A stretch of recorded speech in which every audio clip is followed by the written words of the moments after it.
Muy buenas tardes, bienvenidos y bienvenidas a esta transmisión en vivo que hace el Museo del Templo Mayor. A nombre de la directora, la maestra Patricia Ledesma Bauchán, les doy la más cordial bienvenida.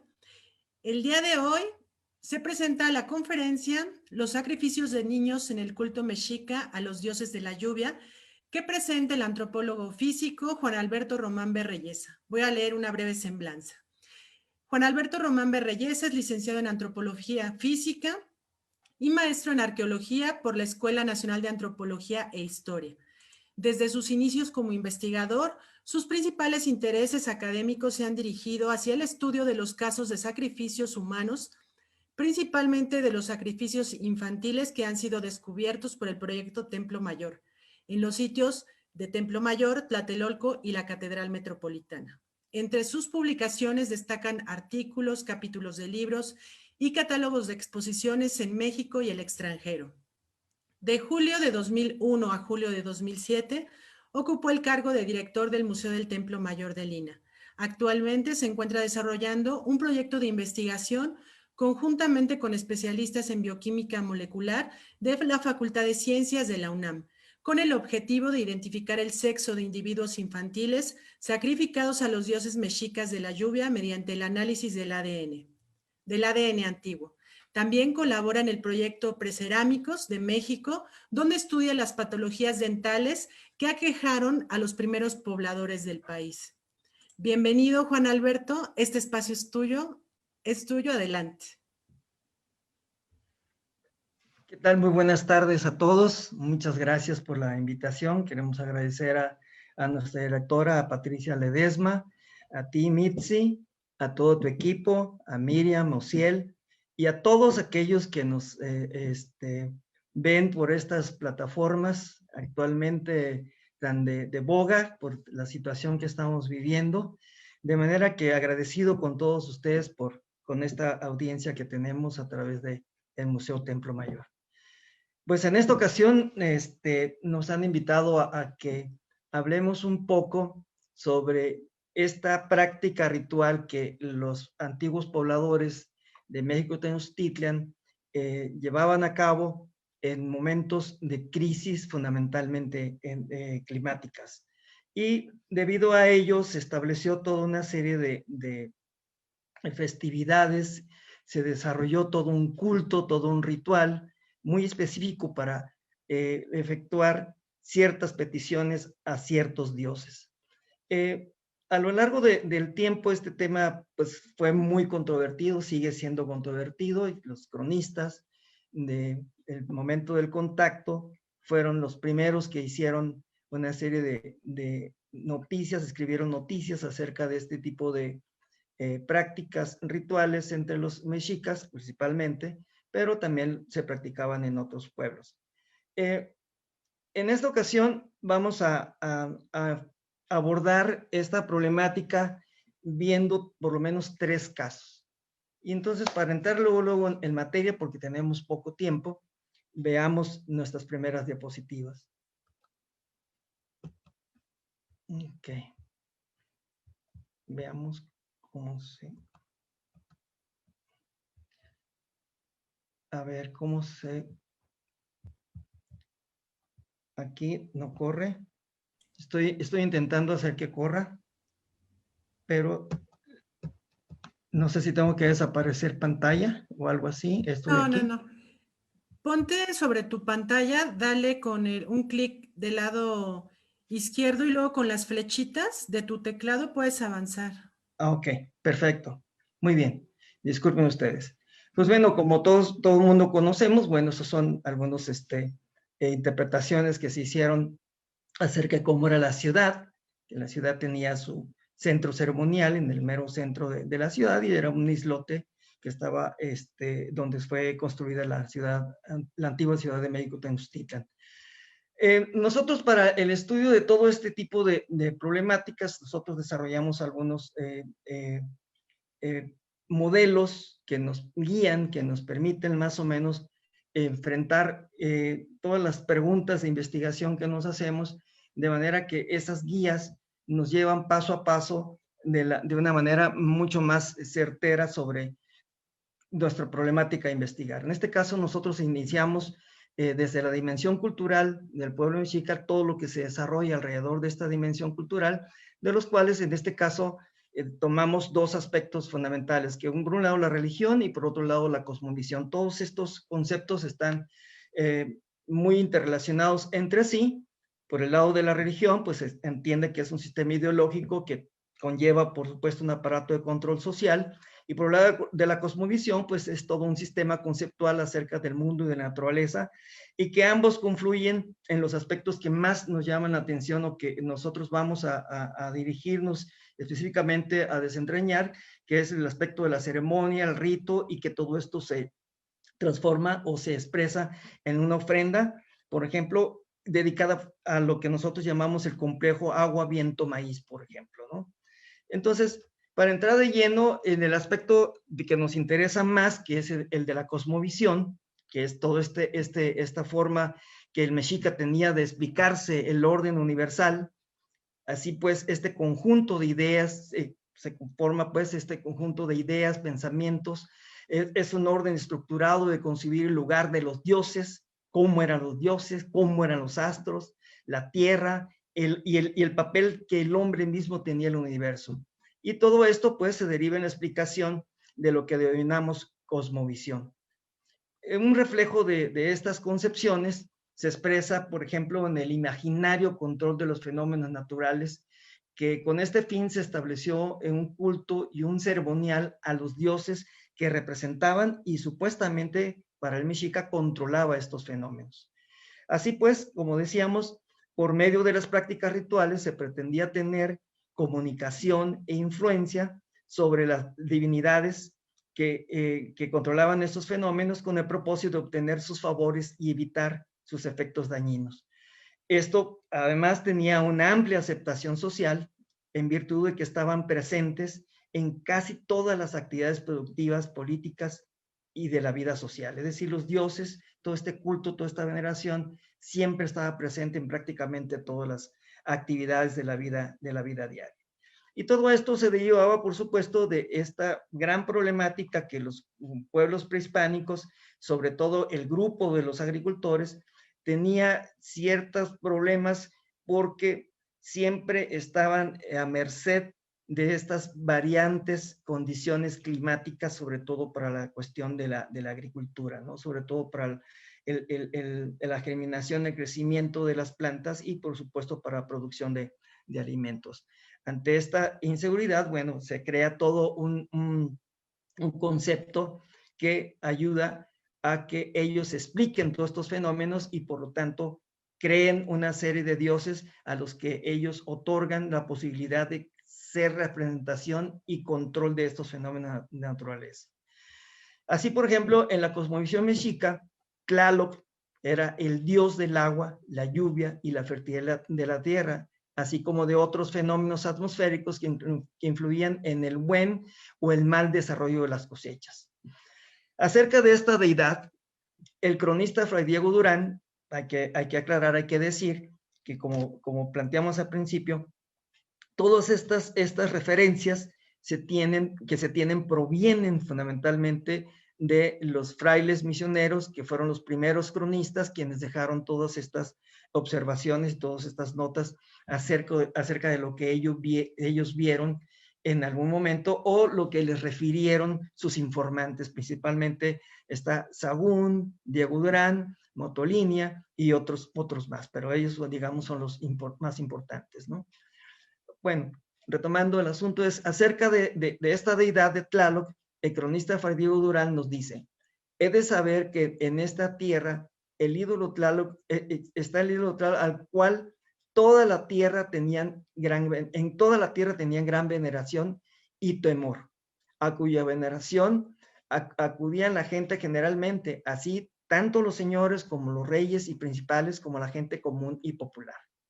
Entonces, en este sentido, Durán nos plantea que este era un dios, era una deidad que tenía una gran veneración en todos los estratos sociales y en todas las áreas de la ciudad.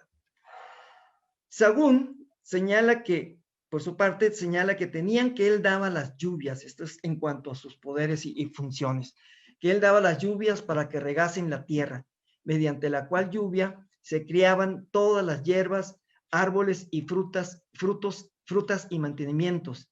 También tenían que él enviaba los relámpagos y los rayos y las tempestades y los peligros de los ríos y de la mar. Por ello, por ejemplo, en el códice borbónico se le hacían o se representaban una serie de ofrendas de comida, precisamente con una forma de petición de que estos árboles, frutas y mantenimientos no dejaran de llegar a la población. Tenían también, nos dice, que tenía la creencia de que este Dios moraba en las partes altas de las sierras que rodean a la cuenca de México. Necesito quitar, aquí está. Ahí está.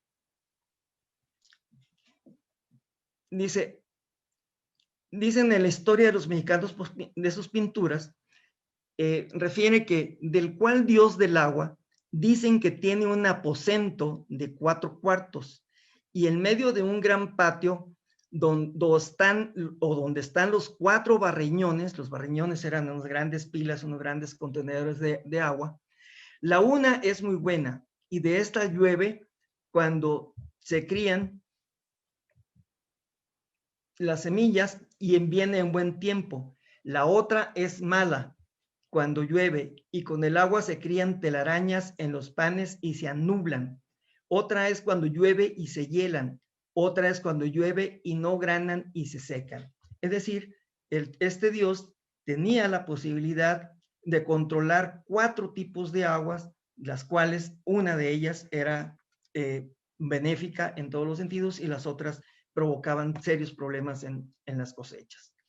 Lo que vemos en la imagen es un gran recinto con un gran camino que pueden ver ustedes a lo largo de la flecha en la cima de lo que se conoce el Cerro Tlaloc, y este lugar se llamaba el Terzacualco y era un sitio donde había en la época prehispánica, lo refieren en la historia de mexicanos por sus pinturas, y también en Juan Bautista Pomar, otro cronista, donde dicen que se llevaban a cabo estas ceremonias en las cuales se sacrificaban niños. Más adelante vamos a ver otros relatos al respecto.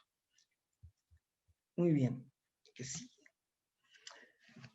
Continuando con estas narraciones en cuanto a la cosmovisión, nos dice también que, y este Dios del agua, para llover crió muchos ministros pequeños de cuerpo, los cuales están en los cuartos de la dicha casa y tienen alcancías en que toman el agua de aquellos barreñones y unos palos en la otra. Y cuando el Dios de la lluvia les manda que vayan a regar algunos términos, toman sus alcancías y sus palos y riegan del agua que se les manda. Y cuando truena, es cuando quiebran las alcancías con los palos. Y cuando viene un rayo, es de lo que tenían adentro o parte de la alcancía. Esto lo dice la historia de los mexicanos por sus pinturas, y a estas pequeñas deidades se les llamaban los tlaloques o los ayudantes de Tlaloc. Es decir, Tlaloc era la deidad principal, como podemos ver en esta imagen, ¿no? Con sus atavíos, que es el dios más reconocible de todos, que tiene una especie de serpiente entrelazada, formando la nariz, tiene unos grandes ojos, tiene una boca que simula ser una boca de serpiente, y está ataviado con todos los elementos característicos de las deidades de la lluvia, ¿no? Mientras que por el otro lado tenemos a los tlaloques, ¿no? Que son estos ayudantes del dios, ¿no? Que tienen la misma efigie que la deidad, ¿no? Y Dios, por el Tlaloc, el dios principal, por supuesto, presidiendo siempre la cima de los cerros. Y entonces, con respecto a esta referencia, los tlaloques, cuando dice la cita, que cuando el Dios les manda que vayan a regar algunos términos, toman sus alcancías. En este caso, las alcancías son estas representaciones de estas vasijas que vemos acá esta es una imagen del Códice Borbónico, mientras que esta es del Códice Tobar, donde se ven estas alcancías, que son en realidad vasijas que contienen el agua. Aquí se ve en un gesto de que como más o menos el tlaloque o la representación del ayudante del dios está vertiendo el agua con una mano y en la otra tiene la vara, como dicen, ¿no? O los palos que simulan ser corrientes de agua que estrellan supuestamente o golpean las alcancías o las jarras y entonces se vierte el agua y al momento de quebrarse esta jarra es cuando se escucha el trueno y cuando salen los rayos. Es una forma muy metafórica de cómo ellos interpretaban todos estos fenómenos naturales que eran la lluvia, el trueno y el rayo, ¿no? Esta cita y estas imágenes muestran más o menos o dan la idea de qué es lo que ellos pensaban. A ver, ok. Estos pequeños dioses, los tlaloques, moraban en las altas montañas y en los cerros, y también se les consideraba poseedores de las lluvias y los fenómenos atmosféricos de donde procedían las precipitaciones pluviales, indispensables pues para el ciclo agrícola. Cuando llovía o las aguas se retrasaban o llegaba la sequía, pensaban que Tlaloc y los tlaloques estaban ofendidos y como castigo se habían llevado las lluvias. En estas imágenes podemos ver algunas representaciones de tlaloques, pero que proceden, en este caso, de sitios que están localizados en las montañas que rodean a la Ciudad de México, sobre todo en el área del Popo, el del volcán Popocatépetl, del volcán Iztaccíhuatl, y son muy antiguas. En este caso son figurillas, son esculturillas, son pequeñas jarritas con la efigie del dios Tlaloc, que proceden más o menos como del 200 o del 100 antes de Cristo. Es decir, son muy antiguas porque nosotros estamos hablando de sacrificios, en este caso de Templo Mayor y de Tlatelolco y de Catedral, que ya son muy cercanas a la conquista. Pero bueno, ya se alcanzan a observar las características propias de los dioses de la lluvia, los tlaloques, es decir, los grandes ojos, la nariz, la boca en forma de serpiente, ¿no? Que son, digamos, los elementos más característicos que identifican a estas deidades con los tlaloques. Ahora bien, cuando estaban esas problemáticas de gran sequía, existían, por ejemplo, toda una serie dentro de los ceremoniales y rituales, había oraciones que se le hacían a este dios y que se dirigían a ellos. decían, en época de la gente toda pierde el seso y se mueren por la falta de agua. Todos perecen sin quedar nadie. Es también, Señor, gran dolor ver toda la haz de la tierra seca. Ni puede criar, ni puede producir las hierbas, ni los árboles, ni cosa ninguna que pueda servir de mantenimiento. Solía como padre y madre criarnos y darnos leche con los mantenimientos y hierbas y frutas que en ella se criaban. Y ahora todo está seco, todo está perdido. No parece sino que los dioses tlaloques se llevaron todo consigo y lo escondieron donde ellos están recogidos en su casa, que es el paraíso terrenal. Es decir, para ellos el concepto de la montaña, como vemos aquí al fondo, el Iztaccíhuatl y el Popocatépetl en época de sequía, que se ve todo amarillo, parece ser una imagen que recuerda mucho a lo que se menciona en la oración. Cuando estaban en esas situaciones, evidentemente la gente tenía gran miedo a esta situación porque se padecía evidentemente hambre, enfermedades y muerte, ¿no? Si estas sequías se prolongaban por mucho tiempo, ¿no? Entonces, por ello existía todo ese ritual, todo ese ceremonial de petición de lluvias. Y para esto se llevaba a cabo durante algún tiempo, dice. Bien, para aplacar las fuerzas destructoras de los tlaloques y congratularse con ellos durante cierta época del año, se les ofrecían niños en sacrificio como una forma de petición de lluvias y que éstas se presentaran en el lugar preciso, en la cantidad exacta y a tiempo para las cosechas, pues sin alimentos sobrevenían la hambruna, las enfermedades y la muerte, además de pedir que no se presentara pues la sequía y las consecuentes plagas. en esta imagen del códice florentino, borbónico, vemos el cerro, en este caso, que está aquí en la parte superior, estaría el adoratorio presidido por el dios Tlaloc, mientras en la parte frontal se alcanzan a ver cómo los sacerdotes, o pretendidamente los sacerdotes, llevan cargando a individuos infantiles que van a ser ofrendados a este dios. Entonces, todas estas ceremonias se llevaban a cabo en diferentes fechas dentro del calendario anual. Como ustedes saben, los mexicas tenían un calendario anual que constaba de 18 meses, de 20 días cada uno. Aquí ya se ven ya la correlación con las fechas del calendario actual, ya corregidas, ¿no?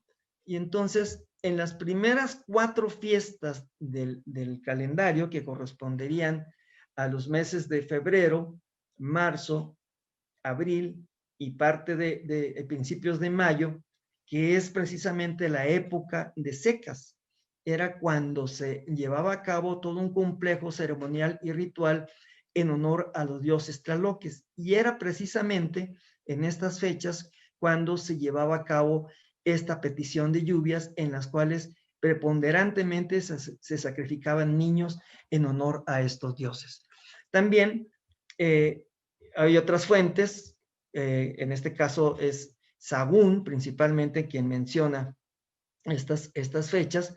Sin embargo, también se llevaban a cabo en Atemostli, que era al final de año, que también es época de secas, y también se llevaban a cabo en el mes de Izcalli, que es también correspondiente a los primeros días de enero, ¿no? Que era donde se sacrificaban niños, o por lo menos las fechas que se mencionan en las fuentes que se sacrificaban niños.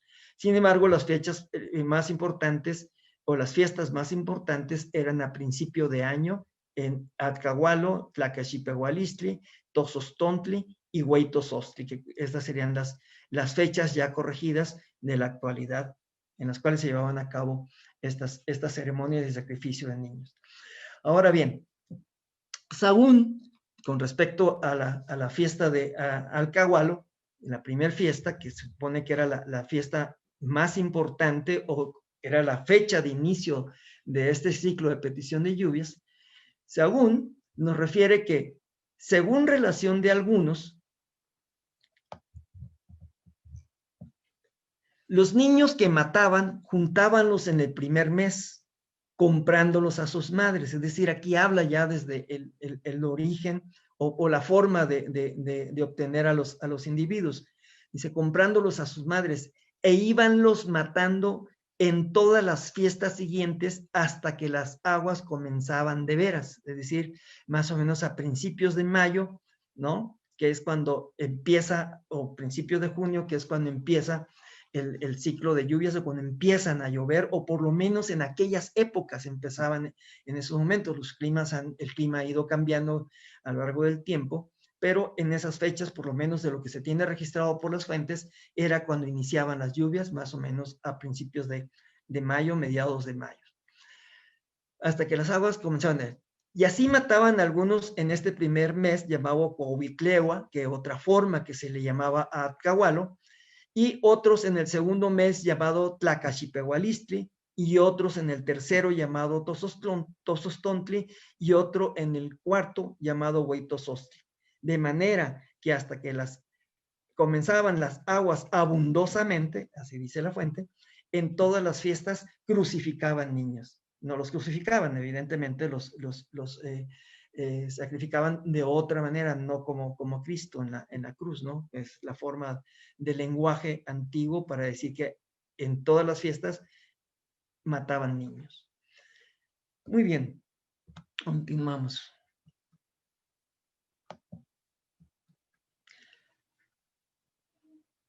Otros cronistas, al referirse a la primera fiesta, por ejemplo, Sagún dice que este mes mataban a muchos niños, sacrificándolos en muchos lugares y en las cumbres de los montes, sacándoles los corazones a honra de los dioses del agua para que diesen agua o lluvia. Es decir, ya en esta parte ya estaba mencionando dónde era el lugar donde generalmente sacrificaban a los niños. Y dice que es en los montes, ¿no? Y que la forma de sacrificarlos era extrayéndoles el corazón. Por el contrario, otro cronista, que en este caso es Motolinia, sostiene que a estos niños inocentes no les sacaban el corazón, sino degollábanlos y envueltos en mantas poníanlos en una caja de piedra como lucillo antiguo y dejábanlos así por la honra de aquel ídolo. En este caso, Motolinia contradice a Sabón, dice que no le sacaban el corazón, sino los degollaban. Y el degollamiento consiste fundamentalmente en cortar las yugulares para obtener la sangre del individuo y así ofrendárselo al dios. Además, Motolinia menciona que se colocan en cajas de piedra, es decir, en continentes construidos ex profeso para enterrar a los individuos. Lo que vemos en la imagen del lado derecho es los primeros memoriales de Motolinia, donde se ve ese templo, o por lo menos es la representación de un cuarto donde están los tipos representados, los tipos de agua, los tlaloques, el dios, el individuo sacrificado sobre el cerro. Y se ve en la procesión en que llevan ofrendas y que llevan individuos infantiles supuestamente a ser también sacrificados, ¿no? Hasta ahí vamos bien. Muy bien. Durán, por su parte, que también narra extensamente estos casos de sacrificio, dice, tomaban a un niño de 6 o 7 años, ya en este caso ya habla, por ejemplo, de las edades de los individuos, así cada fuente va aportando una serie de información, de datos acerca de las características de los individuos, en este caso, la edad. Y se metían en una litera y llegados allí, delante de la imagen del ídolo, es decir, iban en procesión hasta el lugar donde estaba el templo o el altar del individuo, delante de la imagen del ídolo Tlaloc, mataban a aquel niño dentro de la litera, que nadie no le veía, al son de muchas bocinas y caracoles y flautillas, mataban a este niño los mismos sacerdotes de este ídolo. Es decir, dentro de todo este ceremonial, y dentro de la ceremonia, el rito específico del sacrificio, pues nos da una idea de más o menos cómo era, se complementan poco a poco cuando uno va reuniendo toda la información, se va imaginando, imagínense ustedes cómo van los individuos cargando a los niños hasta los lugares donde iban a ser sacrificados en los montes, enfrente del templo, y que iban tocando cierto tipo de música que desafortunadamente se desconoce cómo sonaba. Se tienen los instrumentos, se ha probado que no son los sonidos, pero no se tiene, vamos a decir, la partitura, cómo era la canción, cómo era la pieza que se tocaba, ¿no? Y entonces, como después de toda una serie de ceremonias, entonces ya procedían al sacrificio del individuo, ¿no? Y más adelante dice qué es lo que hacían. Dice, acabado de poner la comida, es decir, llevaban alimentos como parte de la ofrenda, venían los sacerdotes que habían degollado a aquel niño, es decir, ya nos indica cómo habían sacrificado al niño, y con la sangre en un lebrillejo, es decir, en un continente, y el principal de ellos con un hisopo en la mano, el cual lo remojaba en aquella sangre inocente y rociaban al ídolo y a toda la ofrenda y toda la comida y todos aquellos idolillos, sus compañeros y el suelo. Es decir, era una ceremonia sumamente compleja, era una serie de rituales que se tenían que cumplir para hacer esta petición o por lo menos esta ceremonia de petición de lluvias. Y bueno, parte de las ofrendas que se llevaban, esto es del Códice Florentino, que se llevaban hasta el lugar donde se realizaban los sacrificios, ¿no? Se llevaban mazorcas de maíz, se llevaban atoles, se llevaban una serie de alimentos, ¿no?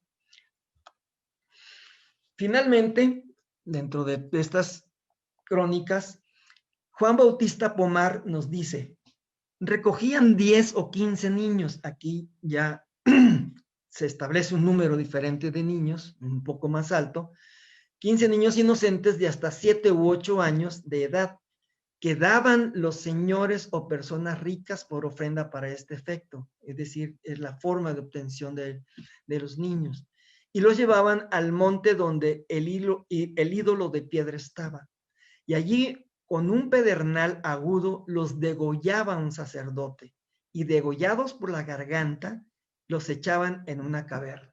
Es decir, aquí también en 3 líneas nos dicen exactamente cómo se procedía, o por lo menos cómo ellos vieron, porque en algunos casos lo llegaron a ver, cómo, o les refirieron personas que participaron directamente en estos sacrificios o que sabían cómo se hacían, pues nos describe más o menos todas las formas de la ceremonia o todos los pasos de la ceremonia, ¿no?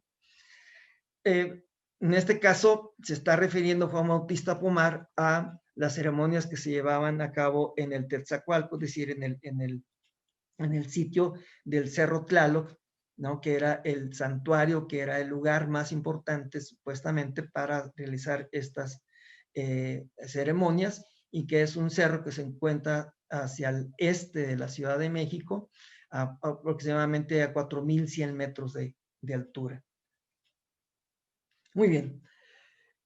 Hasta aquí vemos más o menos cómo describen las fuentes, no solamente escritas, sino también pictográficas, como en el caso de los códices, todos esos aspectos de las ceremonias y toda la cuestión de la cosmogonía, toda la cosmovisión de todos estos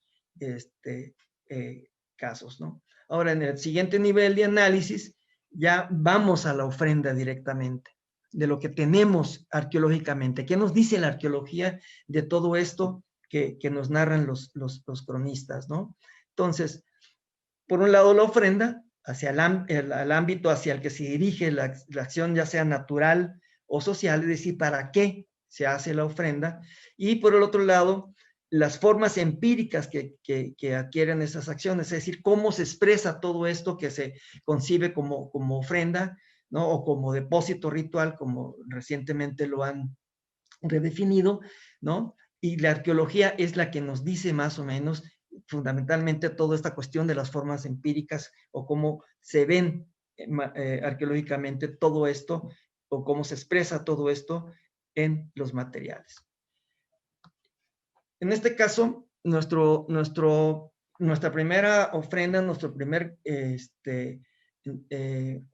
ofrenda con niños, se descubrió en Templo Mayor. Quienes conocen la Ciudad de México más o menos ubican. Aquí está Palacio Nacional, esta parte es el Zócalo, aquí está Catedral Metropolitana, y estos son todos los vestigios de lo que fue el Templo Mayor de Tenochtitlan. Solamente estamos viendo una parte de lo que fue el gran centro ceremonial, como vimos en la imagen, en la primera imagen. En el centro de la ciudad se encontraba un recinto ceremonial, o el denominado recinto ceremonial, que era el sitio donde estaban contenidos todos los templos de los principales dioses a los que se rendía culto y veneración en la época prehispánica, y otros edificios importantes. El principal de ellos era Templo Mayor, que era el edificio más grande, que era un edificio dividido en 2 partes. La parte sur, dedicada a dios Huitzilopochtli, la parte norte, dedicado a Tlaloc, el dios de la lluvia, y a sus tlaloques, y otros edificios importantes, como el que estaba casi enfrente de él, que era el templo del dios Ejecatquetzalcóatl, y de otras deidades. Acá estaría el Calmeca, que acá estaría el Zompantli, ahora con el Zompantli por acá, que ahora con las excavaciones se ha visto que estaban en otros lugares, ¿no? Por ejemplo, Zompantli aparentemente estaba en esta área, aquí está el Calmecac, etc. Dentro de este edificio, ya en concreto, tenemos el lado sur, el lado norte dedicado a Tlaloc, y el lado sur dedicado a Huitzilopochtli, y la ofrenda se localizó exactamente en la esquina suroeste del Templo Mayor, del lado dedicado al templo de Tlaloc. en esta zona se descubrió un pequeño altarcito, que bueno, esta es una reconstrucción que se ha hecho en base en las mediciones y en los vestigios arqueológicos, y toda la demás reconstrucción es en base a las crónicas que nos dejaron los frailes misioneros principalmente. Y dentro de la zona arqueológica actual, ya después de concluir la excavación, pues este altarcito estaría en esta zona. Aquí vemos su escalinata para subir al altar, ¿no? Está superpuesto otra etapa constructiva, y aquí en este punto se ve la caja de piedra dentro del cual se encontraron los restos de los individuos infantiles. Esas es las primeras etapas de excavación, donde se alcanzan a ver los ladrillos o los sillares, mejor dicho, de piedra con los que estaba construida la caja, y en cuyo interior se encontraron los restos de estos individuos.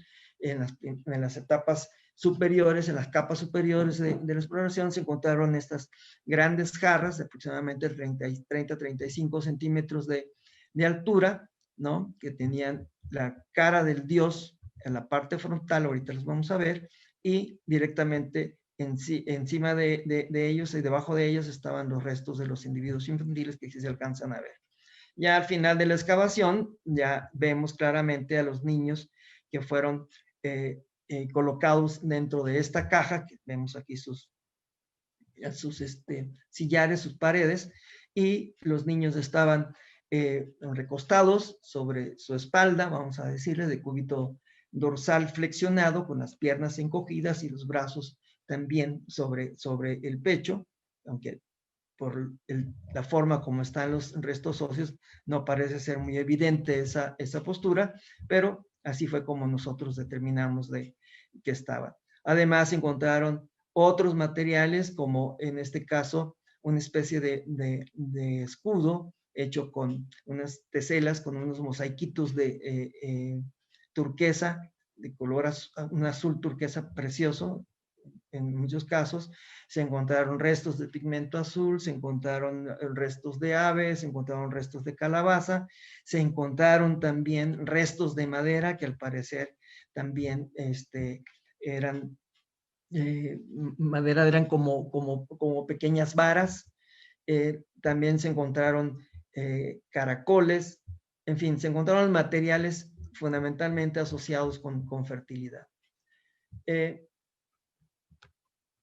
Estas son parte de las jarras. Es nosotros llevamos jarra precisamente porque tiene un asa en la parte posterior, tiene un cuerpo globular, tiene un cuello muy, muy alto, ¿no? En la parte superior tiene una perforación, aunque todo esto es sólido, ¿no? Realmente no está hueco, sino solamente está simulado aquí el agujero de la entrada de la jarra, ¿no? Tiene la característica adorno de papel, ¿no? Asociados con Tlaloc, tiene sus grandes ojos, su nariz formada por dos serpientes entrelazadas, su boca en forma de fauce de felino, pero con colmillos, o de víbora con colmillos de felino, ¿no? Y por la parte posterior también se alcanza a ver. Algunos tenían sus pigmentos originales, que son rojo, azul, blanco, en fin, todos estos colores que son asociados con los tlaloques, ¿no? El segundo hallazgo lo encontramos justamente detrás de lo que era catedral, de lo que es catedral, de lo que es el ábside de catedral, es por la parte prácticamente exterior de la catedral. El templo mayor está aquí, casi a 40, 50 metros o menos estaba esta ofrenda. Pero esta ofrenda estaba aparentemente, de acuerdo con las fuentes, estaba o puede estar asociada, es todavía problemática la cuestión de la arquitectura y se encontró en ese sitio. No se sabe con toda precisión si realmente es del templo de Hecatquetzalcóatl o probablemente son vestigios del juego de pelota, pero eso los arqueólogos todavía lo tienen que definir con cierta precisión, porque como verán ustedes ahorita, no es tan fácil discernirlo, porque lo único que tenemos del sitio donde se encontró esta ofrenda es un gran pozo de 4 metros, un poco más de 4 metros de diámetro, y que excavamos, se encontró a los 7 metros de profundidad, donde se localizó esta ofrenda que vemos aquí abajo. Estaba precisamente en un espacio rectangular. La ofrenda de los niños de Templo Mayor tenía aproximadamente 1,70 m de largo por 1,10, 1,11 más o menos de ancho y casi 60 centímetros de profundidad. Aquí era una caja mucho más pequeña, de 60 por 70 aproximadamente, y en cuyo interior estaban los restos de 3 individuos infantiles, que también los vemos aquí. Está su mandíbula, aquí está su cráneo con parte facial, y aquí vemos sus vértebras en esta posición. Aquí los materiales que estuvieron asociados, pues se encontraron fundamentalmente comales que estaban muy fracturados, restos de pigmento azul en una vasija casi al centro de los comales, en los cuales la pierna izquierda del individuo estaba dentro de la vasija azul. Se encontraron vestigios de ciertas plantas, se encontraron restos de guajolote, ¿no? En fin, se encontraron muchos materiales, otros materiales que estaban asociados fundamentalmente con los dioses del agua, con las insignias de los dioses tlaloques o dioses del agua. Un tercer caso fue el de Tlatelolco. Tlatelolco era la ciudad vecina de Tenochtitlan, ¿no? Y el hallazgo se dio en lo que fue denominado el Templo R, que era un templo de plantas circular, con una fachada principal, con una plataforma hacia el este, efectivamente, y en cuya pie de esa plataforma se encontró un depósito con bastantes restos de individuos infantiles, pero también se encontraron adolescentes y adultos. Este es el sitio de la zona arqueológica de Tlatelolco. Esta es la fachada principal del edificio, la plataforma, y al pie de la plataforma este gran depósito en el cual se localizaban ollas con individuos en su interior, aunque también se encontraban individuos depositados directamente sobre la tierra. Al igual que los otros casos, también existían materiales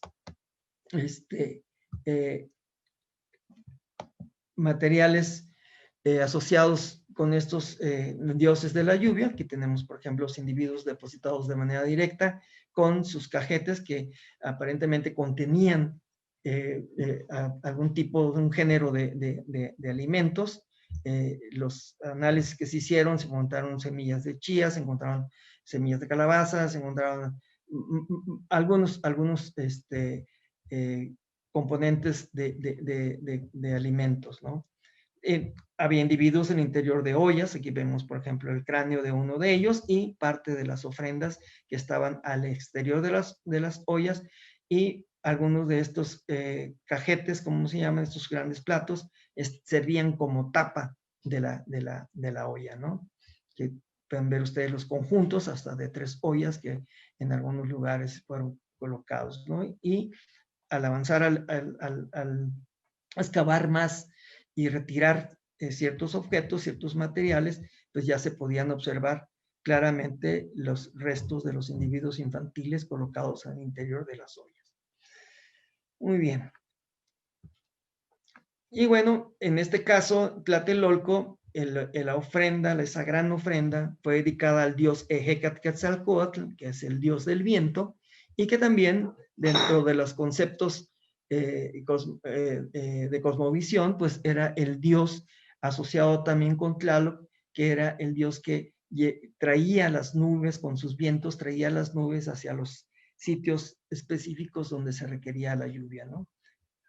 Arqueológicamente, pues encontraron también ejemplares de diferentes especies de caracoles, de conchas, y pequeñas esculturitas como de 10 centímetros más o menos, de esculturitas femeninas cargando individuos infantiles muy similares a las que se ven, por ejemplo, o las que vimos en las códices, fundamentalmente en el Borbónico, donde llevaban individuos a ser sacrificados a los montes. Muy bien. Ahora, como parte de toda esta indagación, pues evidentemente se tiene que obtener información de los individuos que fueron sacrificados, y esta es la información osteológica o el análisis antropofísico que se hace, ¿no? Entonces, también nosotros como antropólogos físicos tenemos que hacer los análisis de todos y cada uno de los individuos y de sus huesos para hacer estimaciones de edad, por ejemplo, y sexo, que son variables fundamentales para poder entender una serie de cosas. También hacemos el análisis de las patologías óseas, es decir, las huellas de las enfermedades que quedaron en los huesos, establecer cuáles son sus probables causas de muerte, es decir, como si fuera un médico forense, un antropólogo forense, tenemos que ver si el individuo fue sometido a decapitación, extracción de corazón, algún tratamiento especial de cadáver, por ejemplo, si hay huellas de corte, si hay traumatismos. Tenemos que hacer el cálculo del número mínimo de individuos, es decir, cuántos individuos hay en un depósito. Eso se logra a través de un inventario general de todos los huesos. Hay técnicas específicas para hacerlo. Y también tenemos que ver, por ejemplo, patrones de dieta y residencia a través de isótopos estables. En este caso, ya se terminó el análisis de isótopos estables de oxígeno en 18, que ese es un trabajo que se hizo con un equipo de trabajo de Canadá, con el doctor Alfred Longstaff y Diana Moreiras y François Millar, que son tres de los más connotados investigadores en Canadá sobre este tipo de temáticas. La doctora Diana Moreiras es mexicana, que empezó con nosotros aquí a trabajar y ella quería estudiar en Canadá y se fue con ese tema de tesis para allá. Ella hizo su maestría e hizo su doctorado, y yo creo que para un próximo ciclo de conferencias hay que invitarla porque ya está los resultados de estos análisis, ahí donde colaboramos, y está por salir un importante artículo sobre los resultados de este trabajo. Muy bien. Pues bueno, para la estimación de la edad, pues hay técnicas que los antropólogos físicos utilizamos, hay patrones ya muy establecidos, porque es el brote, la formación y la erupción de los dientes, pues es algo que está genéticamente determinado en casi todas las poblaciones del mundo. Es poco afectado por los factores ambientales y más o menos nos permite hacer una estimación de la edad de muerte del individuo en base a la formación y la erupción, o cuando los dientes brotan en las arcadas de los individuos, y eso nos permite saber con cierto grado de precisión las edades de muerte de los individuos. Aparte, tenemos que utilizar ciertas técnicas como las radiográficas, en este caso, para ver cómo viene, por ejemplo, en estos casos, aquí abajo, cómo viene la formación del diente, y acá arriba cómo viene la erupción del diente y cómo llegan a plano oclusal, y entonces aparte hay desgaste dental que también permite más o menos hacer una estimación de la edad de los individuos al momento de su muerte. Entonces, mediante este análisis nosotros logramos saber que había individuos, por ejemplo, en Templo Mayor, desde los 6 meses de nacido hasta los 8, desde los 2 años de nacidos hasta los 8 años de edad. En Tlatelolco, desde recién nacidos hasta los adolescentes de 14, 15 años, y adultos hasta los 35 años aproximadamente. Otros aspectos tienen que ver con las patologías dentales, que localizamos en prácticamente más de la mitad de los individuos de los 3 sitios, que había caries dentales, por ejemplo, aquí en este caso una caries de 2º grado, que ya afectó no solamente esmalte, sino también llegó a dentina, y así es como se ve en el individuo prehispánico, pero así es como se ve en la realidad en un individuo, ¿no? Y entonces ya aquí provocan serios problemas de salud, porque son esos focos infecciosos a nivel sistémico, es decir, afectan otras partes del organismo y pueden provocar otitis, rinolaringitis, pueden provocar hasta problemas de meningitis otitis, es decir, dolor de oídos, meningitis, inflamación del cerebro, diarreas, etcétera. Toda una gran serie de problemas como focos infecciosos. Y casos graves donde ya no solamente se afectó esmalte y dentina, sino también llegó a cámara pulpar, se ven así, ¿no? Y la afectación a la salud del individuo, pues sí son fuertes porque llegan a provocar inflamaciones verdaderamente espantosas. Quien ha sufrido o quienes hemos sufrido algún problema dental, cuando ya nos llega la afectación al nervio del diente, pues bueno, sabemos que son dolores terribles, que son unos malestares verdaderamente insoportables, ¿no? Entonces, imagínense unos niños de estas edades con esos problemas dentales, ¿no? Además, había otro tipo de anomalías, había individuos que tenían manchas en los dientes, ¿no? Manchas en color café, manchas en color azul. Se hizo un estudio con gente del UNAM para ver qué tipo con las técnicas de PIXE y RBS, que llegan a analizar los compuestos hasta el nivel de átomos, y aquí en este caso, pues son problemas de fluorosis en algunos casos, y en los otros son problemas de manganeso, por ejemplo, que eso se ingiere en el agua fundamentalmente, ¿no? Otros casos de carencias nutricionales entre las patologías, ¿no? La hiperostosis porótica, que son estas apariencia como granulosa en la superficie de los huesos, sobre todo en el cráneo. Esponjohiperostosis, que es un hueso esponjoso que se alcanza a observar en el interior o en el exterior más bien de las superficies, o hiperostosis porótica, pero también en los techos de las órbitas. En esa foto desafortunadamente se me echó a perder y no la aclaré muy bien, pero hay una porosidad en toda esta parte de la parte posterior de la órbita y en el techo de la órbita, y esto se debe fundamentalmente a anemias por deficiencia de hierro, ¿no? En este caso se presume o se sabe perfectamente bien que son por problemas carenciales, es decir, los individuos no ingieren las cantidades adecuadas de alimentos con contenidos de hierro, por ejemplo, para ser incorporados a la hemoglobina y para el transporte de oxígeno. Eso provoca toda una serie de, quien tiene una anemia es susceptible a enfermarse de cualquier cosa, ¿no? También tenemos patologías óseas, ¿no? En este caso, procesos infecciosos sumamente fuerte que llegó a la destrucción prácticamente de los dedos de un pie. Tenemos infecciones, por ejemplo, a nivel de la pelvis de los individuos infantiles, ¿sí? Son infecciones sumamente fuertes que debieron haber tenido heridas supurativas muy características, inflamación y, por supuesto, un gran problema inmunológico de individuos que en este caso serían individuos inmunodeprimidos y susceptibles de enfermarse de cualquier cosa. Y, entre otras cosas, bueno, estoy haciendo un resumen, no podré entrar en detalles de todo, tenemos poquito tiempo y creo que así me va a acabar el tiempo.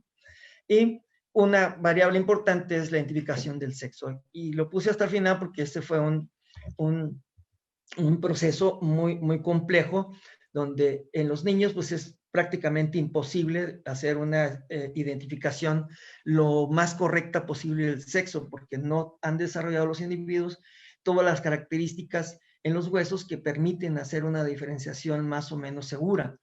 Y en este caso, los individuos prácticamente, como puedes ver, recién nacidos, todavía con su fontanela metópica aquí, sin cerrar, la fontanela superior, individuos ya que tienen cierta dentición, permiten ver la edad, pero no permiten ver el sexo, porque esas características que distinguen a un hombre y una mujer no están expresadas todavía en los huesos.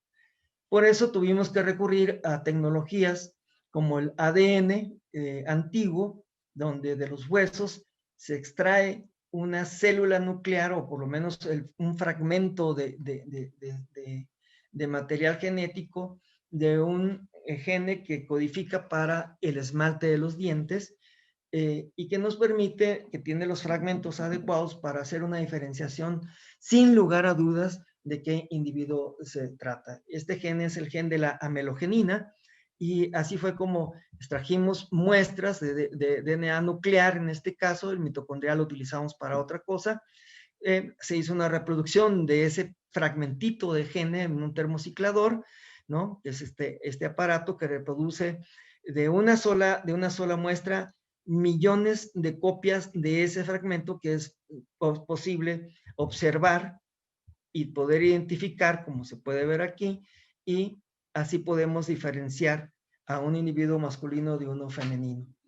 El problema que nos encontramos luego es que, a pesar de todo, no es un método que te dé una precisión del 100%, porque las mujeres, como todos saben, tienen 2 cromosomas X. El hombre tiene un X y un Y. Cuando sale el Y, ya no tenemos duda, ese es un individuo masculino. Pero cuando nos sale una X nada más, no sabemos si no amplificó el Y o no amplificó el otro X porque no hay modo de diferenciarlos. Entonces, seguro es con los masculinos, pero es un tanto inseguro con los femeninos. Entonces, tiene que repetir muchísimas veces este laborioso y costoso análisis para poder hacer una diferenciación. Aún así, logramos, por ejemplo, en el caso de los de Tlatelolco, logramos identificar sin lugar a duda de 26 individuos infantiles que teníamos en Tlatelolco, que los otros eran adultos. Llegamos, porque en Templo Mayor tuvimos 42 individuos en total, 43 en Tlatelolco y 3 en Catedral. Los que estuvimos analizando al principio son los de Tlatelolco, tenemos 24 masculinos y 2 probables femeninos, pero 2 probables porque no amplificó el cromosoma Y, el Y, pero eventualmente pudieran ser femeninos, pero también quizá masculinos, ¿no? Entonces todos esos resultados siguen siendo un tanto inciertos en determinados materiales. Finalmente, bueno, la última parte, donde ya vemos toda la cuestión de cómo se ve en el análisis, en nuestro modelo, cómo estas formas empíricas que adquieren las acciones tienen ciertos significados en las relaciones sintagmáticas, es decir, cómo se asocian los materiales y los objetos al interior de las ofrendas, y cómo se dan las relaciones paradigmáticas, es decir, cómo se seleccionan, sustituyen cierto tipo de materiales y objetos, pero que tienen un mismo significado, que puede ser un significado denotado o connotado. Es decir, si es evidente, si es claro, si es preciso, hay una asociación directa entre ciertos aspectos o no entre todas las ofrendas. Que aparentemente son 3 casos diferentes, son 3 casos que no tienen absolutamente ninguna relación, porque están en 2 en un mismo sitio, pero en diferentes edificios, y otro que se encuentra en otra zona arqueológica, en un edificio también muy, muy específico. Sin embargo, una vez que conjuntamos todos estos aspectos, desde la cuestión de cosmovisión que compartían todos estos pueblos, todos estos grupos, cómo se conceptualizaba todo este tipo de fenómenos, cómo se hacían todas estas ofrendas, qué dioses eran los que estaban involucrados en ello. Entonces, cuando uno reúne todas las variantes analíticas y todos los contextos y todos los materiales y ve todos estos aspectos, entonces, después de un análisis donde analizamos todo ello, pues llegamos a la conclusión de que esos 3 tipos, esos 3 depósitos constituyen ejemplos rituales específicos dedicados a deidades en concreto, en este caso los tlaloques, es decir, son 3 ejemplos de ofrendas de niños dedicados a los dioses tlaloques, los ayudantes del dios principal de la lluvia Tlaloc. De acuerdo con la cosmovisión mexica, pues dominaban, como hemos visto, los fenómenos de naturaleza cruciales para la agricultura, razón por la cual los 3 casos presentaron contextos arqueológicos en apariencia diferentes entre sí, ¿no? Teníamos a Tlaloc, el dios principal, los tlaloques de un lado y los tlaloques del otro, ¿no? ¿Por qué? Porque en el caso de Tlatelolco, Ejecatl es un tlaloque también.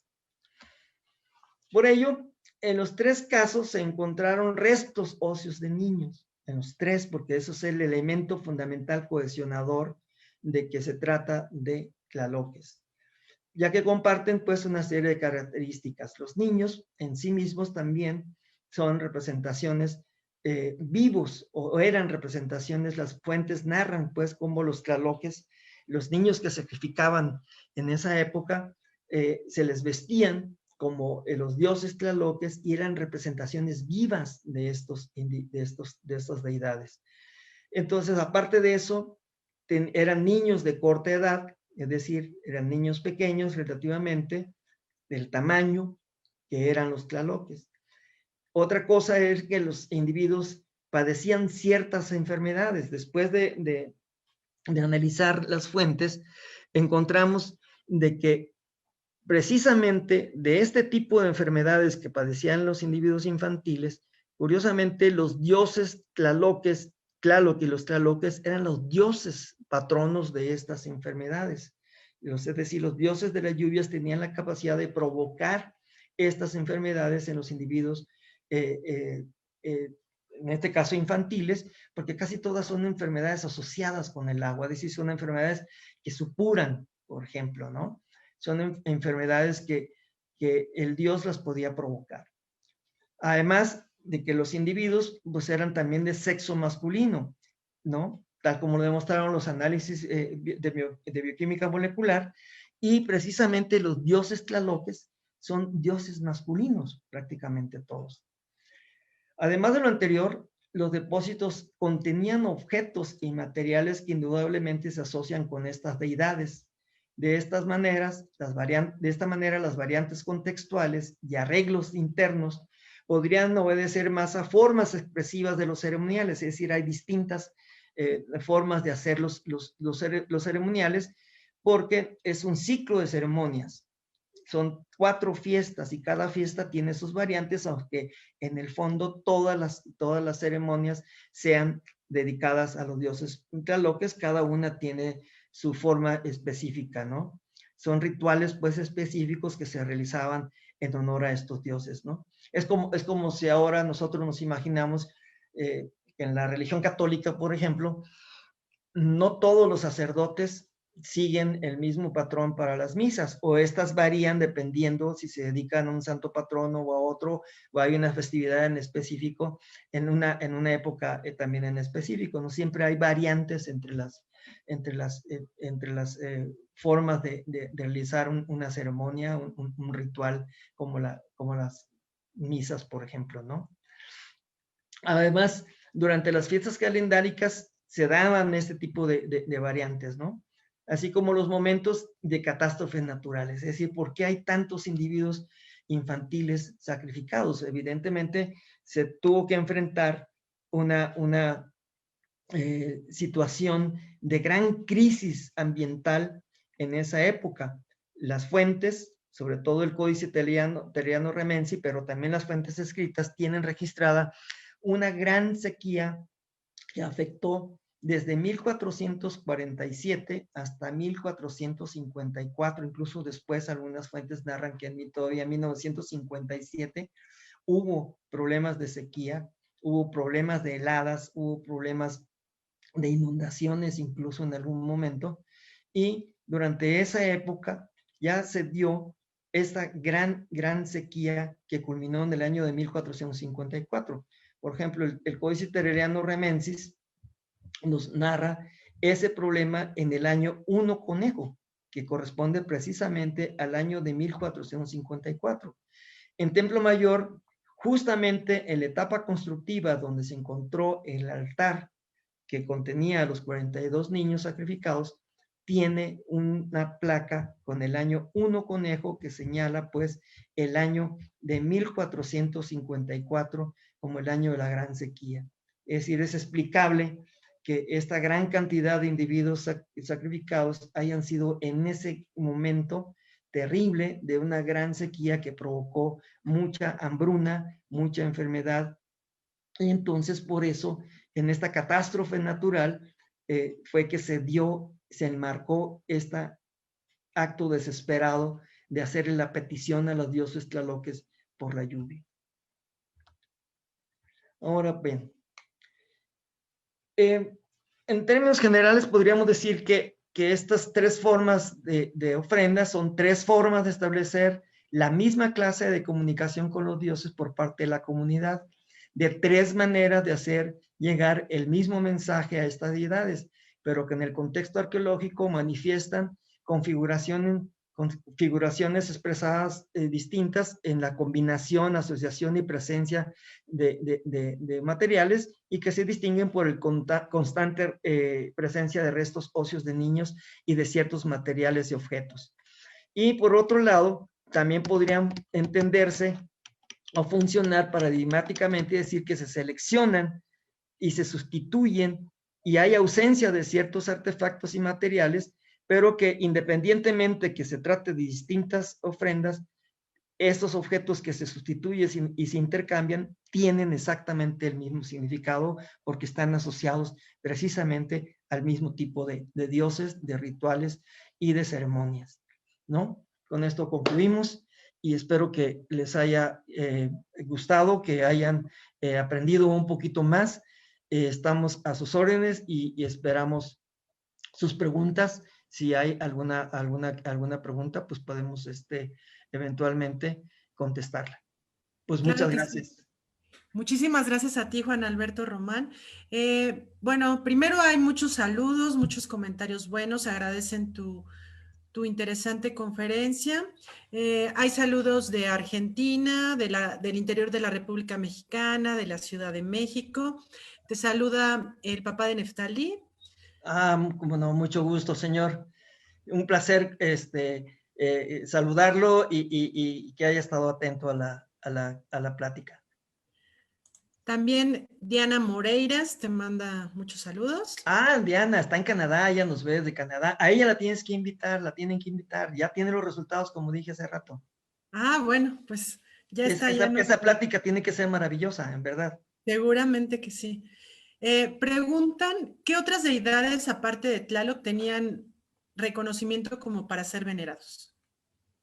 Híjole, pues prácticamente todo el panteón mexica, ¿no? Es decir, las dos principales, por supuesto, Tlaloc y Huitzilopochtli, que eran los dos más importantes de toda de todo el panteón, ¿no?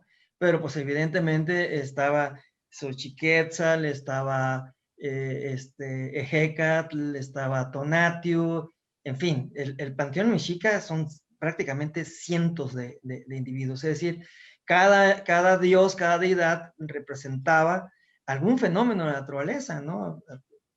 La diosa de la sal, por ejemplo, ¿no? En fin, hay una enorme cantidad de deidades y todas ellas tenían en los calpulis, que eran, digamos, los barrios, pues tenían su dios patrono, o tenían más de un dios patrono, y tenían un calendario de 18 fiestas a lo largo del año, y en cada una de las fiestas rendían culto y veneración a no a una, sino a 5 o 6 deidades, no sé cuántas, ¿no? Todo dependía del barrio, cuántos dioses patronos tendrían, ¿no? O sea, hay muchísimas deidades. Preguntan, en el Cuauhxicalco se encontraron gran cantidad de huesos de infantes. ¿Qué significado tenían? En el Cuauhxicalco, bueno, no sabemos con toda precisión si eran, se encontraron muchísimos huesos, pero ahí también se llevaban a cabo sacrificios, sobre todo de individuos adultos. Los niños eran prácticamente exclusivos de Tlaloc y los tlaloques, y recientemente Jimena Chávez y Leonardo López localizaron individuos infantiles también a Huitzilopochtli, pero solamente un caso, ¿sí? Entonces, sí hay variantes, digamos, en todos los sacrificios. ¿En qué se basaban las fuentes para conocer estos hechos? Bueno, como mencioné al principio, por ejemplo, Sahagún no menciona haber presenciado todo lo que narra, pero sí tuvo él a su cargo al inicio a muchos informantes que generalmente eran gente que formaba parte de la nobleza mexica. Eventualmente pudieran ser sacerdotes, por ejemplo, que eran los que narraban. Claro, no hay una narración tan, digamos, meticulosa de todos los hechos, porque evidentemente no narraban todo lo que sabían, ocultaban muchas cosas. Motolinia también en sus primeros memoriales, él también tuvo informantes, ¿no? Diego Durán dice que él presenció algunas cosas, ¿no? Pero también se basó mucho en informantes, ¿no? Y casi todos los informantes eran indígenas. Por una parte. Por la otra, hay otros cronistas que eran, pues ya mestizos, ¿ya? De madre indígena, padre español, y ellos de alguna manera fueron herederos de muchas tradiciones y de mucho conocimiento de todos estos aspectos rituales, y muchos de ellos narran lo que les contaron sus propios abuelos, ¿no? O que ellos de niños lo llegaron a ver. Porque a pesar del impacto de la conquista y de la prohibición de toda la religión mexica, en muchos lugares, ¿no? Se siguieron llevando a cabo muchos ceremoniales de esta naturaleza fuera y lejos del conocimiento y de los ojos de los españoles, ¿no? Todavía para el siglo XIX, mediados finales del siglo XIX, se tiene noticia, no está muy claro todavía eso, pero que existían rituales ya no de sacrificio de niños, pero sí rituales de petición de lluvia, por ejemplo, en el Monte Tlaloc, ¿no? Todavía de hecho, hoy en día todavía, si uno va a la zona de los tlapanecos en Guerrero, concretamente en Citlala, por ejemplo, en algunos lugares por ahí, se dan estos casos del que mencionábamos, de sustitución de cosas, ¿no? Ahora no van y degollan a niños, pero sí degollan gallinas, por ejemplo, ¿no? Y toman la sangre y riegan el suelo con la sangre, ¿no? En otros casos, pues van y ya no degollan gallinas, ¿no? Sustituyen la gallina y la sangre, ese líquido, por Coca-Cola o Pepsi-Cola o algún otro refresco de su gusto y preferencia, ¿no? El que ellos creen que regar eso es pedirle y darle de comer a la tierra para que la tierra responda, ¿no? Pero son casos que se llevan a cabo el día 3 de mayo, el día de la Santa Cruz, que concuerda más o menos con las fechas en que concluían estas grandes festividades en la época prehispánica, y siguen pidiendo las lluvias, ¿no? En todas estas zonas. Y son zonas nahuas, es decir, son zonas que de alguna manera son todavía gente que tiene y sigue esas tradiciones, ¿no? Bien, preguntan la talla aproximada de los niños y qué técnica se usaba para saber su edad. Bueno, hablamos de la técnica. Básicamente, buscamos lo que es la formación del diente en el alveolo. Dentro del alveolo todavía se ven las coronitas de cómo está creciendo el diente y el tiempo de erupción, es decir, el momento en que sale el diente del alveolo y ya llega al área oclusal, donde ya es la mordida, vamos a decir, del individuo. Para ello existen patrones ya muy estudiados a lo largo de los años 40 y 50, hasta todavía el año pasado salieron nuevas tablas corregidas que se afinan cada vez más, y eso se complementa con técnica radiográfica. Fundamentalmente, cuando no alcanzas a ver en las paredes de las mandíbulas o del maxilar el desarrollo del diente, tomas una radiografía y eso puede ser mensurable todavía. Incluso hay formas mucho más específicas, como son las TAC, ¿no? Las tomografías axiales computadas, que incluso permiten medir el tamañito del diente, y alcanza uno a ver la corona y cómo se va formando el cuello de la pieza y la raíz de la pieza cuando ya va a emerger.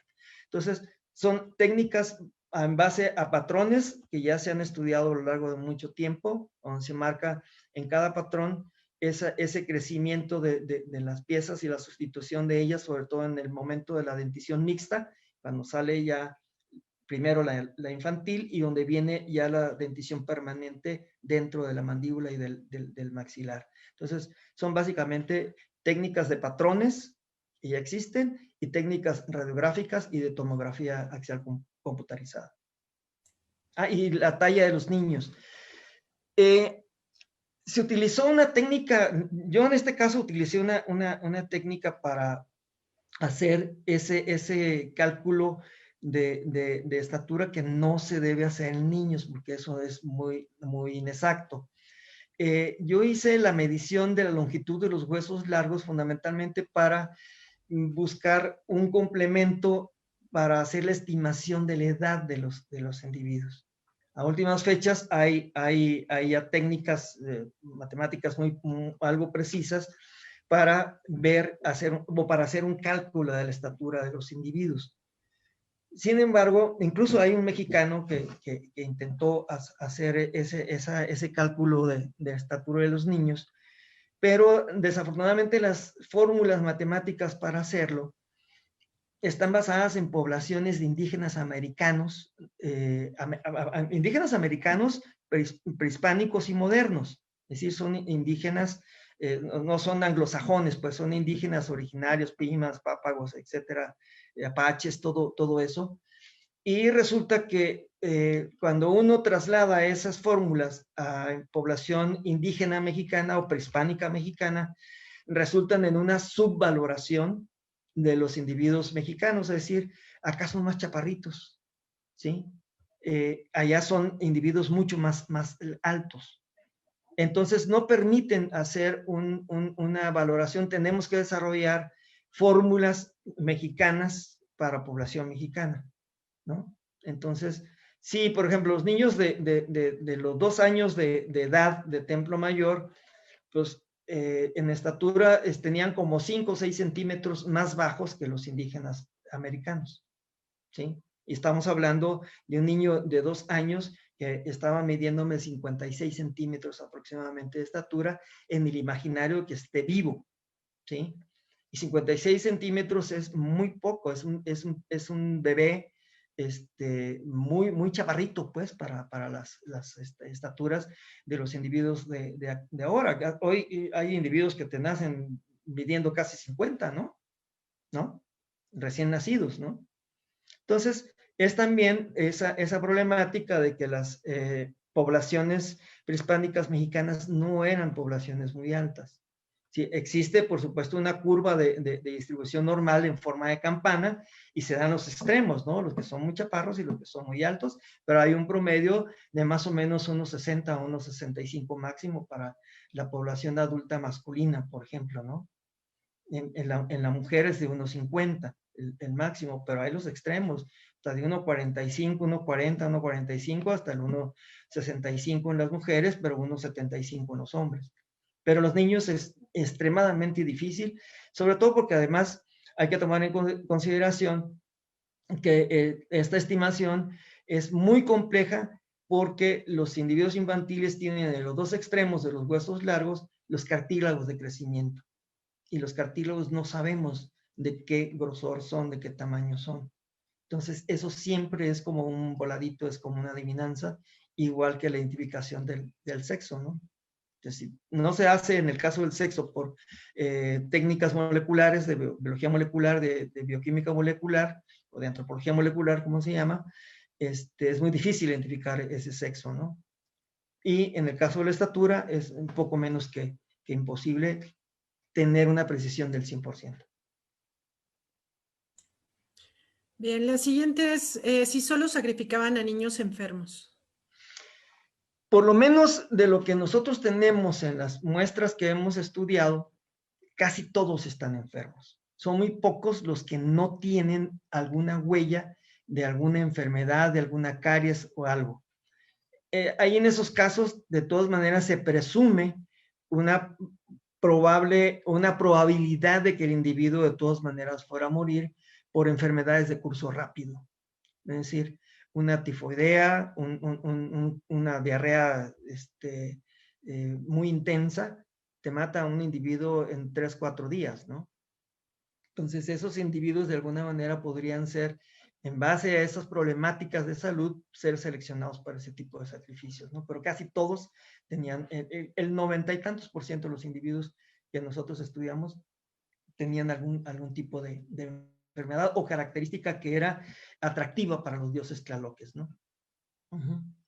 Ahora, hay otros individuos que se han encontrado sacrificados, aparentemente también de mucho más antiguos, como unos localizados en Tula en el año 2007, que fueron 24 individuos que localizaron la zona arqueológica en un altar ahí, pero no, yo no he sabido absolutamente, estamos esperando los estudios, los análisis, los resultados de esa investigación, pero hasta la fecha no he conocido yo todavía los resultados de la investigación sobre esos individuos.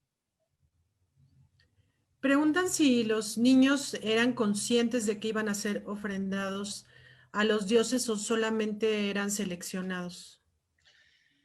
Bueno, es una pregunta difícil porque no lo especifican así en esos términos los cronistas. Lo que nos dicen los cronistas es que había algunos augurios del comportamiento asociados con el comportamiento de los niños que iban a ser sacrificados.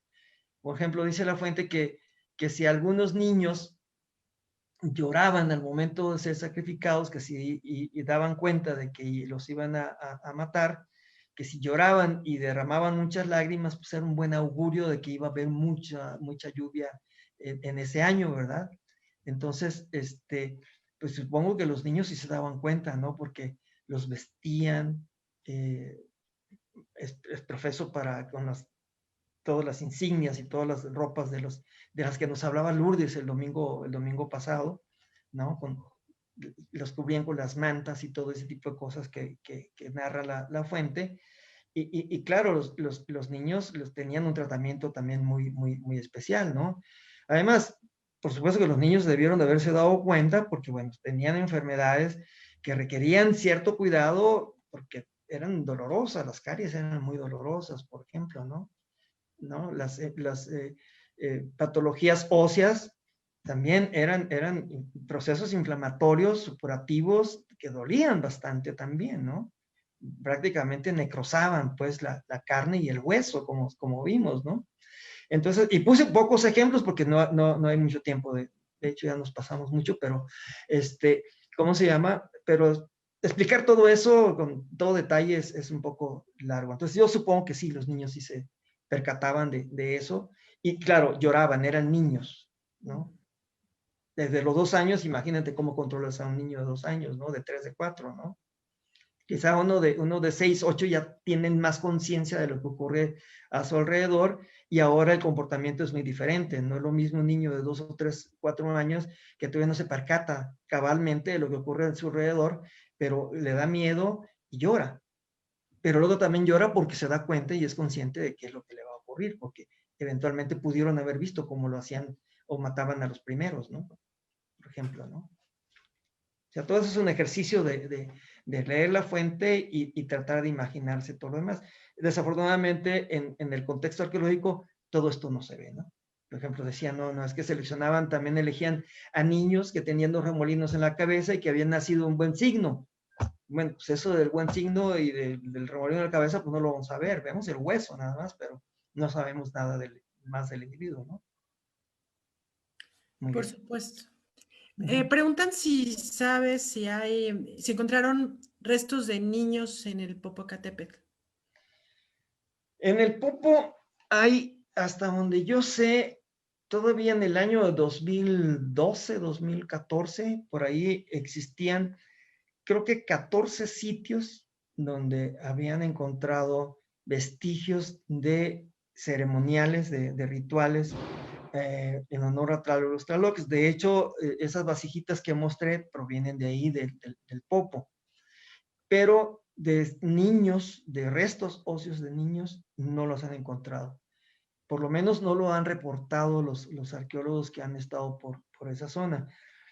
Vaya, incluso esta información de dónde están ubicados los sitios y todo lo demás, pues se maneja con cierta reserva, porque pues decirles la ubicación exacta de dónde están los sitios es darles carta abierta a los saqueadores para que vayan a destruir los sitios, ¿no?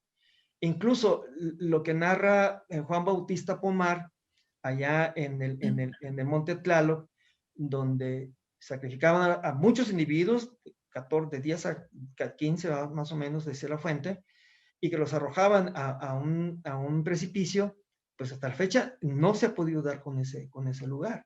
Y se supone que no eran 3, 4, 5, eran bastantes niños, ¿no? Entonces, esa investigación de localizar dónde están esos sitios, pues todavía está pendiente, ¿no? Pero sí se han encontrado sitios, pero no hay reportados hasta ahorita más niños en esos lugares. Indudablemente que los debe haber. Muchas gracias. Preguntan si hay alguna relación entre la niñez, la agricultura y la lluvia. En esa época sí, por supuesto, porque incluso había rituales muy específicos que equiparaban, por ejemplo, a los niños sacrificados con, no solamente con los tlaloques, sino también los consideraban gotas de agua, ¿no? Eran considerados chalchihuis, como le llamaban en esa época simbólicamente a la gota de agua, ¿no? E incluso hay una fuente que menciona y que podrían incluso ser equiparados cada niño como con un grano de maíz, ¿sí? Que se iba a sembrar eventualmente o que se les iba a dar de ofrenda a los tlaloques, ¿no?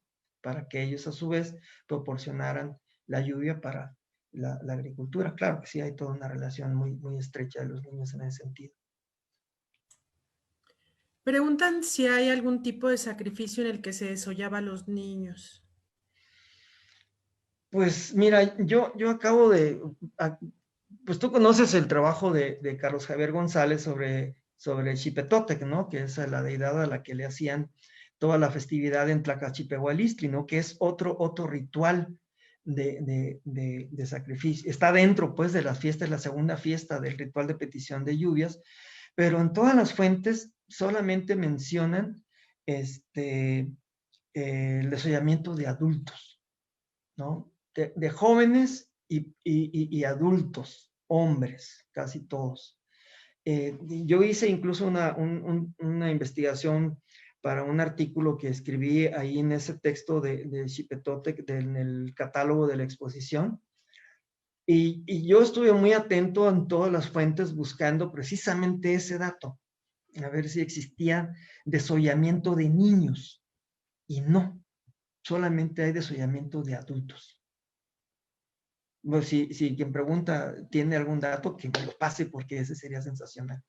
Yo no lo he encontrado. Bien, te manda saludos Francisco Antonio Osorio y pregunta Saludos. si aplicaste el método de Pompa sobre la escotadura ciática y si comparaste este método con los resultados de ADN y qué efectividad tendría este método antropométrico.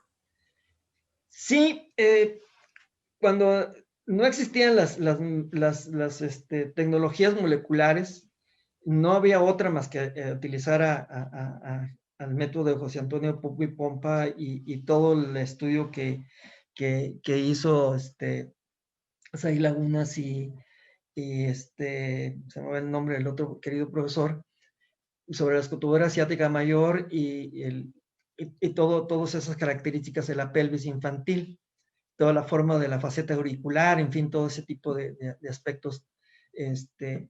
Y sí lo hice y no, no fue tan concluyente como si hubiese deseado. Sin embargo, después cuando aparecieron las técnicas, hicimos la comparación. Yo desafortunadamente no pude participar en ese trabajo porque en ese momento yo era director del Museo Templo Mayor y no tenía yo tiempo para gran cosa, ¿no? Bitsy, tú sabes cómo es eso. Y el caso es que quien sí hizo eso fue la doctora Patricia, ay, se me va el nombre de mi jefa, ay, se me va el nombre ahorita. Ella hizo ese trabajo y está publicado en un texto que se llama Los niños, ¿qué? Actores sociales olvidados, algo así. Publicó por la ENA. Sí, sí se hizo eso y se corroboró que sigue habiendo dudas en las técnicas, ¿cómo se llama?, aplicadas por Pompa y discrepancias con el resultado del ¿cómo se llama?, del análisis genético. Sí hay resultados, son muy inseguros todavía todas esas técnicas antropométricas y morfoscópicas. Sí, son muy, muy inseguras todavía. Dos Patricia últimas Hernández, se preguntas. llama Patricia Hernández, perdón, la profesora, la doctora Patricia Hernández. Ella hizo esa comparación. Perdón, Mitzi, No, no, no, al contrario. Si te parece, vamos con dos últimas preguntas. las que Si hay gusten. si hay un estimado de cuántos individuos infantiles fueron sacrificados en el Templo Mayor, si hay una cuantificación total. Sí, sí, yo lo mencioné, fueron 42 individuos en Templo Mayor. En Tlatelolco tuvimos 26 individuos infantiles, aunque en total eran 43, pero los demás eran adolescentes y adultos. Y en Catedral fueron 3. Preguntan sobre el Zompantli, que leyeron que había restos de infantes que fueron sacrificados. Si tú sabes por qué eran colocados ahí. Sí, bueno, ¿cómo se llama? Jimena Chávez hizo un interesante trabajo sobre individuos infantiles que estaban colocados en otras ofrendas, pero no con el cráneo completo, sino solamente con la parte facial del cráneo del individuo, es decir, utilizaron nada más la parte frontal de la cara como si fuera una máscara, ¿no? Entonces, aparentemente, ese tipo de rituales eran un poco diferentes a lo que era el sacrificio, porque ya era un tratamiento posterior del cadáver, así se le clasifica. No es que el individuo que está colocado o que fue colocado en el Zompantli probablemente era de producto de un sacrificio a otra deidad, pero tomaron el cráneo para reutilizarlo para otro tipo de ritual, ¿no? Probablemente también rituales de petición en honor a los dioses de la lluvia, al dios de la lluvia, pero no específicamente a los tlaloques, ¿no? Entonces, sí existen ese tipo de casos, pero es un tratamiento posterior del cadáver, no, o sea, entra dentro de otra faceta de tratamientos de individuos, ¿no? Una última, si estás de acuerdo. No, no, las que gusten. ¿Por qué solo los niños eran ofrendados a Tlaloc? Bueno, aquí hay es muy interesante esa pregunta porque ya habíamos dicho que los tlaloques eran les denominaban los pequeños ministros de cuerpo, ¿no? Entonces, eran los pequeños ayudantes de Tlaloc.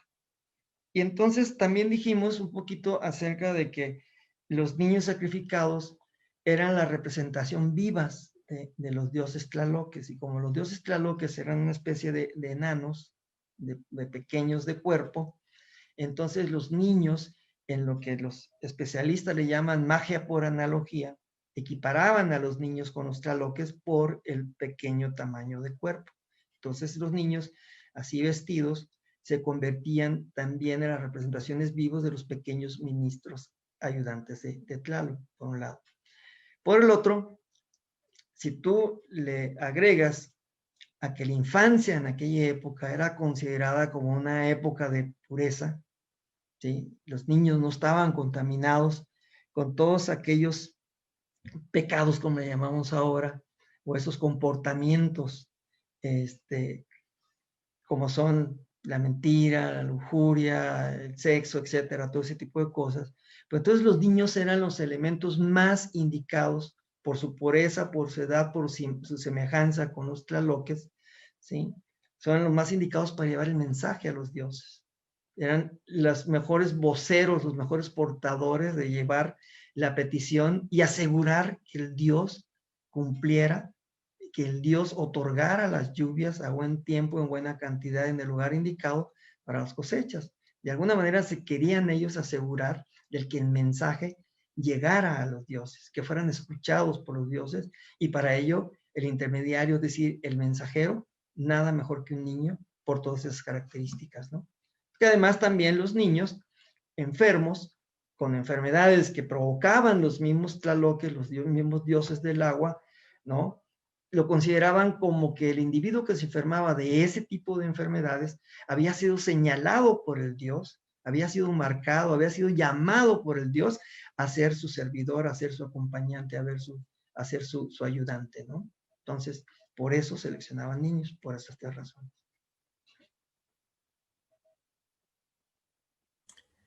Pues muchísimas gracias, Juan Alberto Román. ¿Algo que quieras agregar? No, estamos a sus órdenes cuando gusten, aquí estamos. ¿No? Bueno, pues agradecemos a todos y a todas quienes siguieron esta transmisión en vivo.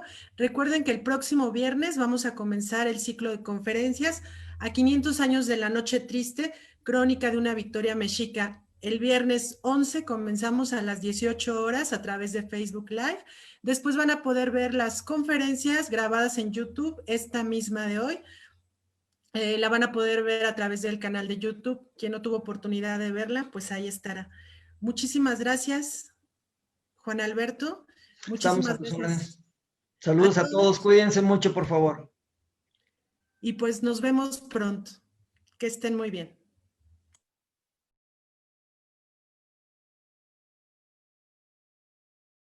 Instituto Nacional de Antropología e Historia. Secretaría de Cultura. Gobierno de México.